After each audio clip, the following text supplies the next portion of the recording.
My first real raise was 7 years ago, 52 to 61. I know the exact number because I still have the email, weirdly. I screenshotted it. I don't know why I did that, I just did. And I remember driving home from work that day.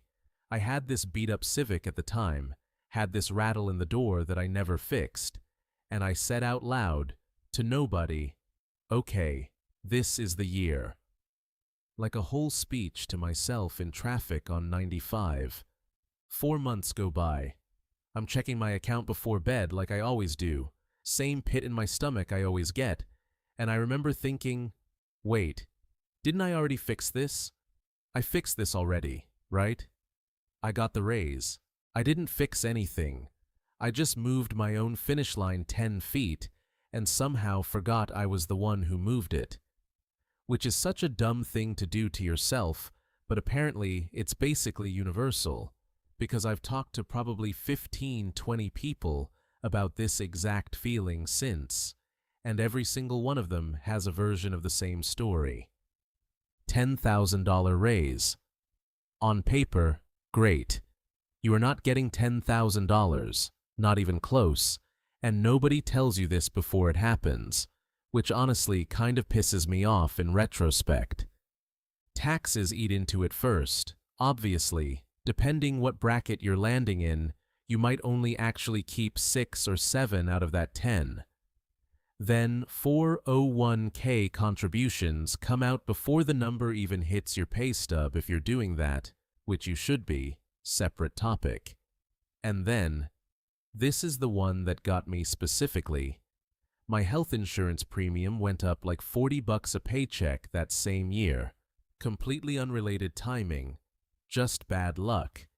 And I didn't even notice for like 3 months, because who actually reads that line? So the 10 grand I was spending in my head on 95 that day. By the time it actually showed up in my account over a year, it was probably closer to 4.5 grand. Maybe 5.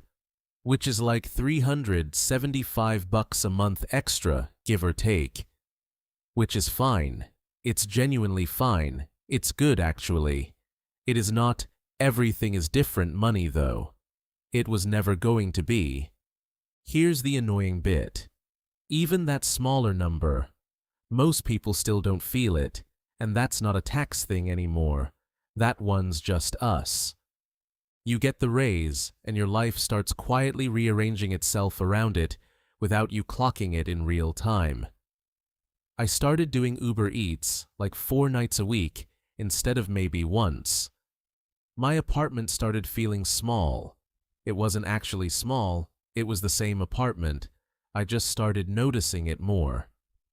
I looked at places that were like $60 more a month, twice, and didn't move. But I looked, which is its own kind of spending, honestly, the looking. None of it registers as spending the raise in the moment. It just feels like life getting slightly easier. And then 6 months in, you do the math backwards and realize you're at basically 0, same as before, and you genuinely can't point to the one thing that did it, because it wasn't one thing.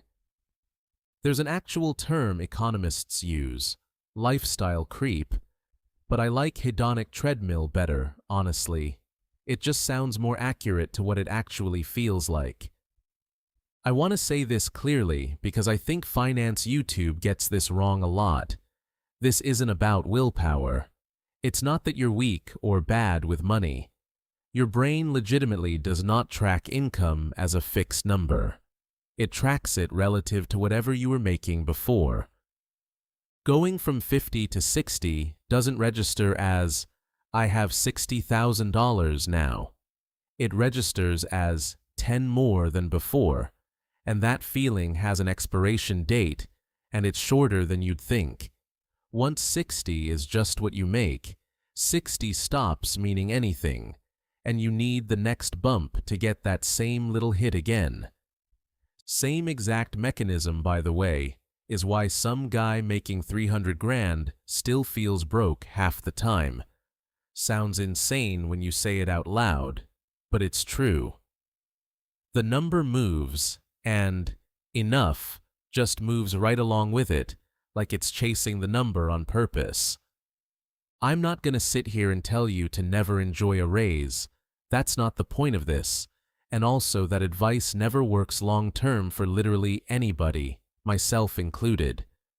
The problem is, it happens automatically. None of that money ever touched anything useful. No emergency fund, no investing, no extra debt payment, nothing. It went straight from paycheck to new normal, and then a year later you get another raise and somehow do the exact same thing again, and somehow forget you already did this once. Save more of your raise is technically correct and also useless advice because it means fighting your own brain every single month forever, and eventually you lose that fight. Everybody does eventually. What actually worked was just removing myself from the decision entirely. Raise hits, and before I get used to the number, some of it moves somewhere I don't look at day to day. Bumped my 401k percentage. Set an automatic transfer for the same day my new check lands. If it never sits in checking long enough for my brain to adjust to having it, it never becomes normal in the first place. You're not white-knuckling anything. You just never get on the treadmill to begin with. I wish someone told me this after that first raise, instead of me figuring it out 3 raises later. If you got a raise this year, and some part of you is already bracing for that exact letdown in a few months, that's not you failing at anything.